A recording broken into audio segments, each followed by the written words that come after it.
Guys, आपको इस video में हम बता रहे हैं कि ये एक परफ्यूम बॉक्स का डिज़ाइन है। तो इस बॉक्स को हमने कैसे बनाया है। ये एक पैकेजिंग बॉक्स है। आप ये देख रहे हैं, ये एक अरेबिक परफ्यूम डिज़ाइन है। तो हमने इसको कैसे प्रोसेसिंग में लेके हैं और इसको प्रिंट कैसे किया है, इसका कंप्लीट आपको प्रोसीजर बताएंगे स्टेप बाय स्टेप। इसके हमने क्या क्या काम किया इसके ऊपर। तो आप प्लीज़ हमारी वीडियो को कंप्लीट देखें। तो इसमें आपको मैं डिटेल से हर चीज़ आपको समझाऊंगा, इसके ऊपर क्या क्या काम किया है। ठीक है, ये आप देख रहे हैं बॉक्स के ऊपर, इसके ऊपर काफ़ी इफ़ेक्ट हैं। इसके ऊपर एम्बोजिंग का इफ़ेक्ट भी है, हमने जो पंचिंग भी की है, इसको यूवी ग्लोस मैट भी किया है। सारा इसके ऊपर जो भी प्रोसेसिंग है, सारा काम इसके ऊपर हमने किया हुआ है। तो ये अभी तो मेरे हाथ में जो सैंपल है, ये कंप्लीट फिनिशिंग बॉक्स है। तो इसको मैं रिव्यू कर रहा हूँ अभी कि इसके ऊपर हमने जो काम किया है उसको एक्चुअल में बिहाइंड दी आर्टवर्क वो कैसे काम होता है।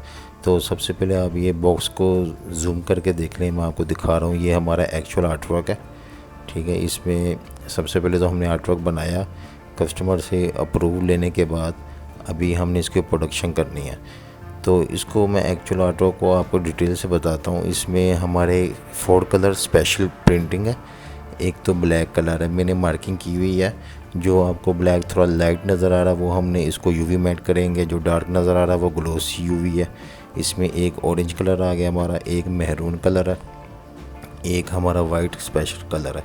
जब भी आपने किसी सिल्वर शीट के ऊपर प्रिंटिंग करनी है तो आपको वाइट कलर प्रिंट करना पड़ता है। तो मैं इसको वाइट कलर को मैट यूवी कर दूंगा। और उसके बाद हमारा लास्ट में सिल्वर एक्चुअली एक कलर भी होता है, लेकिन हम इसको मेटालिक सिल्वर बोर्ड के ऊपर प्रिंटिंग कर रहे हैं। तो इसलिए हम इसको रिवर्स छोड़ देंगे तो वो शीट हमारी नीचे से नज़र आ जाएगी। तो इसको हम प्रिंटिंग सेपरेशन में ये सारी सेटिंग करते हैं कि प्रिंटिंग जब आप रेडी कर रहे होगे तो आपने इन चीज़ों का ख्याल रखना है। आपने वाइट कलर उसको कैसे आपने मेंशन करना है। जो सिल्वर कलर होगा आपने उसको रिवर्स छोड़ देंगे, और जो मेहरून कलर है उसको आप स्पोर्ट कलर बनाओगे, ऑरेंज को भी बनाओगे, और ब्लैक तो स्पेशल कलर होता है। ठीक है, उसके बाद सबसे पहले आप प्रिंटिंग सेपरेशन करोगे। ये मेरी सेपरेशन है। इसमें देखिए मेरे 4 कलर आपको शो हो रहे हैं, वाइट है, मेहरून है, ऑरेंज है और ब्लैक। ठीक है, आपने अपनी डायलाइन के हिसाब से जो आपकी सेटिंग है उसमें आपने प्रिंटिंग रेडी करनी है और 4 कलर स्पेशल आपने मेंशन करने हैं। ठीक है, उसके बाद प्रिंटिंग होने के बाद हम जो हमारी प्रिंटिंग शीट होगी उसको हम मैट यूवी करेंगे। जितना भी हमारा ब्लैक नज़र आ रहा है ये हमारा मैट यूवी है। ठीक है, और जो वाइट नज़र आ रहा है वो हमारा शाइन है। ब्लैक मैट है और वाइट शाइन है। और जब ये प्रोसेसिंग कंप्लीट हो जाएगी तो आप ये देखें, ये हमारी प्रिंटिंग शीट के ऊपर जो हमने पहले प्रिंटिंग की उसके बाद मैट किया तो ये इफ़ेक्ट आ गया।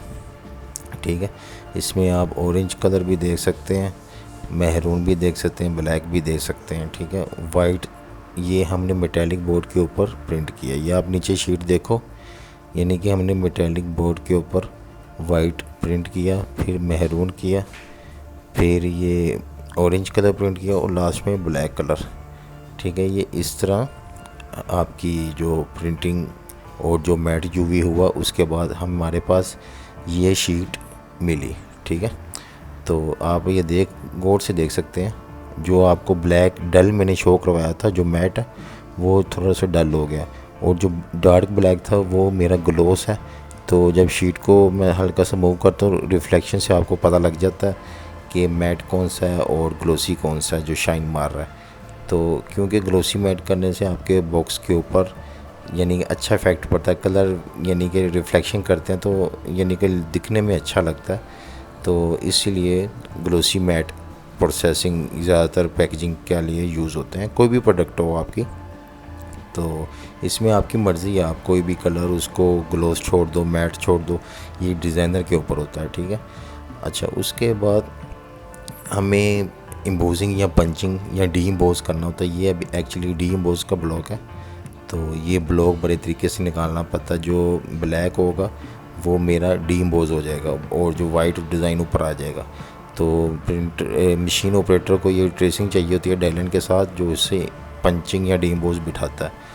तो अभी आप देखो, जब ये इस मशीन के ऊपर हमने इसको डी एम्बोज किया तो अब देखें जो आपने पहले शीट देखी तो और अब जो शीट आप देख रहे हो ये ज़्यादा लुकिंग अच्छी लग रही है, यानी कि डी एम्बोजिंग हो गया।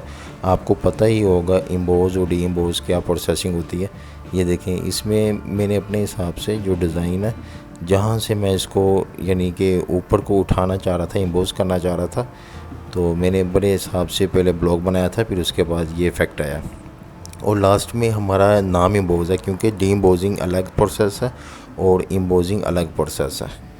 तो इस तरह हमारा ये कंप्लीट बॉक्स बनता है। जब आप कोई भी बॉक्स आपका किसी भी पेपर के ऊपर आपने प्रिंट करना हो, प्रिंटिंग के बाद यूवी मैट इफेक्ट लगाओ, ड्रिप यूवी आप करो, एम्बोजिंग करते हो, डी एम्बोज करते हो, तो फिर आपका जो कोई भी डिज़ाइन है या पैकेजिंग बॉक्स है या आपका कोई पैकेजिंग का या कोई भी आप ब्रोशर वगैरह कुछ भी बनाना चाह रहे हो या इनवेल्प है या बैग है, कुछ भी है, सारा जो प्रोसेस होता है वो ऐसे ही होता है, जिससे ये सारे काम करने के बाद आपका जो बॉक्स होता है वो गुड लुकिंग करता है।